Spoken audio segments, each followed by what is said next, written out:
It's your friendly math tutor, Miss C here, and today we are talking about all things cosine. So, this is the graph of cosine. It's a wave just like the graph of sine. The difference is the full cycle starts at +1 for the y value and then works its way all the way down to -1 at 180 degrees and back up to 1 at 360 degrees. Sometimes I like to describe cosine as the graph of the valley. We start high, we dip down into the valley, and we pop back up. So you might be thinking this graph looks a lot like sine. What are some of the differences? So I think some of the differences are tied to the critical value. So what you're going to notice is with sine, the symmetry property, you have two values within 0 and 180 degrees.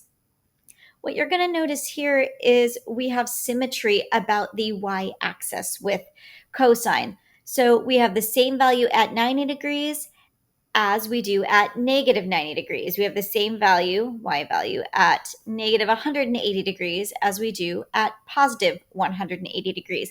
And so the pattern continues. So the property that we use to find values of symmetry with cosine, little easier than how we found them with sine, because with sine, remember, you would say 180 minus whatever you took the inverse sine of. This one, you just negate the value that you take the inverse cosine of, because the y values will be the same. Okay, the other difference with cosine, let me clear off my ink here, is that the red graph is the graph of sine. So you're going to notice we start at 0, we go all the way up to 1, then back down to 0. So it's kind of like a hill, and then it dips down and then pops back up. So that's the graph of sine. What you're going to notice with cosine is, like we talked about, we start high. It's like we dip down into a valley, we pop back up. If we were to shift this graph over by, say, 90 degrees, we would actually have the graph of sine. So if we shifted the graph of cosine 90 degrees, we'd be exactly at the graph of sine. So there's just a 90-degree difference between the two graphs. The other behaviors are the same. So we have maximums at 1 and -1. We have the same behavior where we either are going down or up by 1 every 90 degrees. The difference is cosine's is exactly 90 degrees behind that of sine. And because of that, it changes our property that we just talked about. So instead of having to say 180 minus the arc sine of whatever value, we just say we negate the arc cosine or the inverse cosine. Those are the big differences between sine and cosine. Let's go ahead and do some solving. Here is our first cosine equation. I've put the graph to the right. You can see that the blue wave is our cosine of x graph. The red line is where y equals. I'm going to go ahead and write this. Ooh, maybe a different color. Y equals 4/9. So what we're looking for is between, in the domain, 0 to 360 degrees. That was ineffective. We are looking for the values where cosine of x's wave intersects with y equals 4/9. So we can see that we have an intersection point here and we have an intersection point here. So those are the two values we should be finding when we do this algebraically. So let's go ahead and get started on that. So my first step is I'm going to take the arc cosine or the inverse cosine of both sides. I'm going to write out this long step. If you already know how to do this, you know what I'm doing. Okay, when I do that, the inverse cosine of the cosine of x, it gets rid of the cosine and leaves me just with x equals, and then I'm going to put the inverse cosine into my calculator. We are in degree mode here, right? So make sure your calculator's in degrees. And what I get out is 63.61 degrees. Good news here, this is within our domain. Okay, now I'm going to go ahead and use my property. Remember how I showed you just right now that we have an exact value of 4/9, like opposite of this value. So we know that we have the exact same value at 63.61 degrees.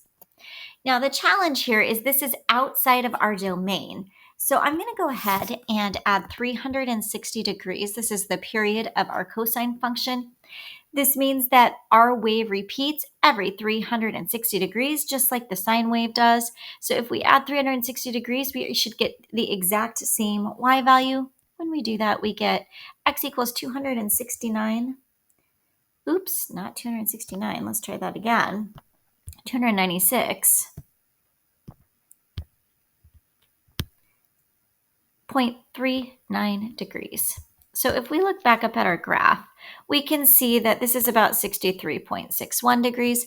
This one is just shy of 300. So that's our 296.39 degrees. These are our two solutions. All right, taking off for problem 2. Our domain is from 0 to 720 degrees. This is a much bigger domain than what we had before. So I'm going to draw some vertical lines. So that's about 0, a little off. And this is about 720 degrees. We are looking for all the places that the wave of cosine intersects with negative 3/5. So that line, y equals negative 3/5, is the red line. So we can see that we have 1, 2, 3, 4 intersection points on this graph. So we should be expecting to get 4 solutions here. So I'm going to go ahead and get started solving this. So we have our variable theta. That's how you say this Greek letter right here. So I'm going to start by getting theta by itself. I'm going to do that by taking the inverse cosine of both sides. I'm going to write this out one more time.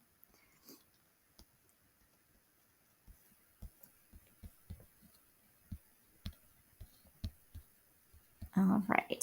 So when I do that, the inverse cosine gets rid of cosine and leaves what is left if the theta was in the parentheses. So it gives us theta equals the inverse cosine of negative 3/5 is 126.87 degrees. Good news, that is one of our solutions. That would be this one right there. Now, our property says that we have a symmetrical value about the y-axis. And that means that my property that I am applying says that I negate whatever cosine value I got out when I took the arc sine of a value. So here's the deal. This is a solution. This appears on the cosine wave. It is not in our domain. So we're going to go ahead and find another value that's within our domain here in a second. But I'm going to jump back over here because I know that we have a second value that is true, because if we look at our graph, I know that exactly 360 degrees from this value, I have a second value. So I'm going to go ahead and add 360 degrees here. And when I do that, I end up with a value of, let's see, 486.87 degrees. And that looks about right because my value right here is pretty close to 500. So 486.87 degrees. All right, let's jump back over to this negative value right here. We're going to go ahead and add 360 degrees. All right, so we're going to add 360 degrees. When I do that, I get theta. My pen is not working. Theta equals 233.13 degrees. So this is a solution as well. I need to go ahead and add 360 degrees one more time, because when I do that, I am going to go ahead and get yet another value. So when I do that, I get 593.13 degrees. Okay, and all 4 of these solutions, 1, 2, 3, 4, you can see right here on the graph. So a little bigger than 220 is right here at 233. When I add 360 degrees to this value, I get just about 600 at 593.13 degrees. Let's do another one. But this time we need to switch our calculators to radian mode because we are going to start finding solutions in radians. All right, go ahead and get that calculator switched to radians, and let's go ahead and solve the cosine of beta. That's what that variable is. It's Greek letter, equals 1/8. So you can see my graph, as I've always shown, is in blue. That's my graph of cosine in the domain negative 2 pi. So as a reminder, 2 pi is equivalent to 360 degrees.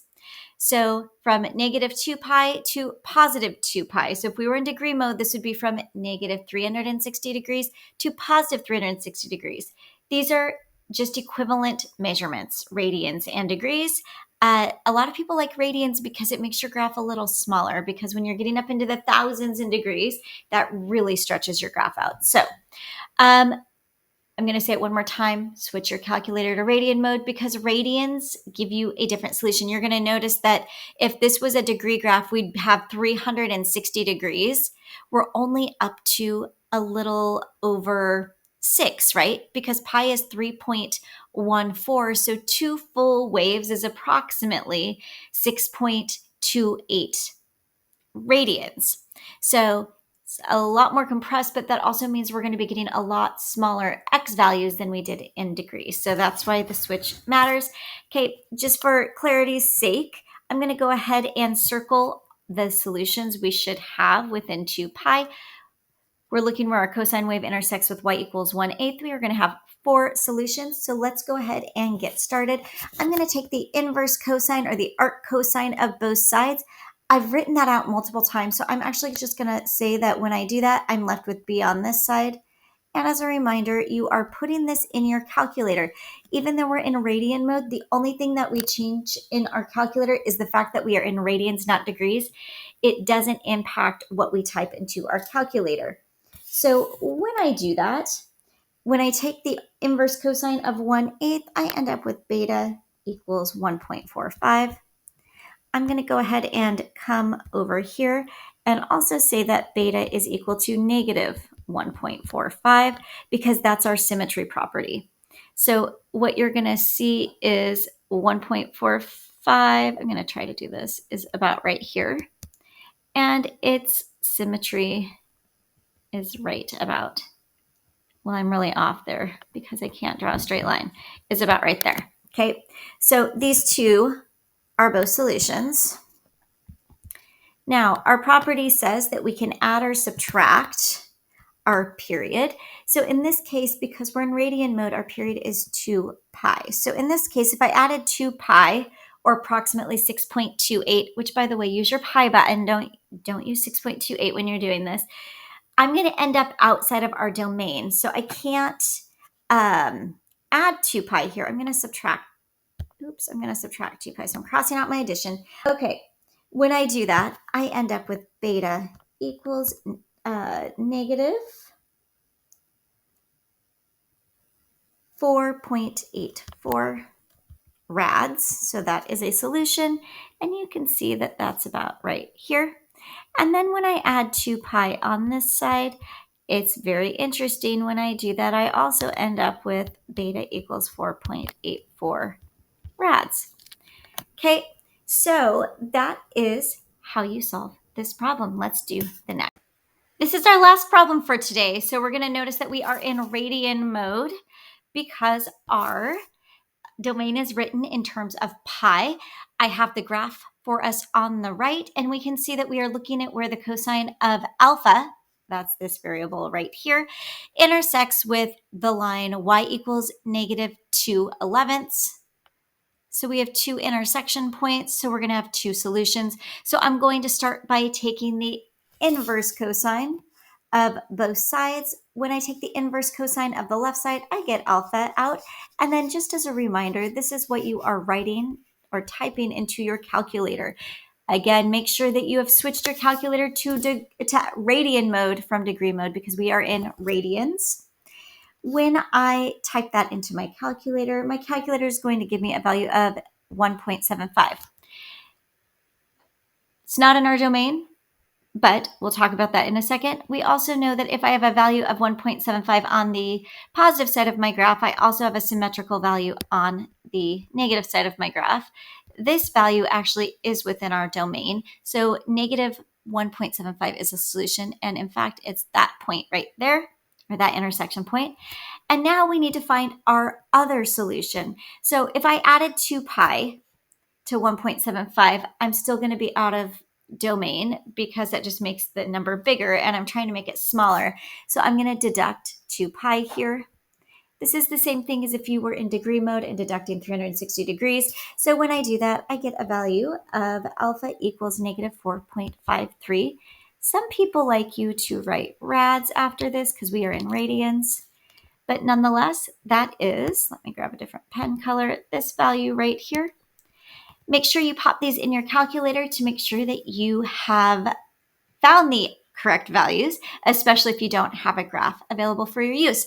All right, make sure to subscribe. I'm going to be posting many other trig videos as well as many other videos on mathematics.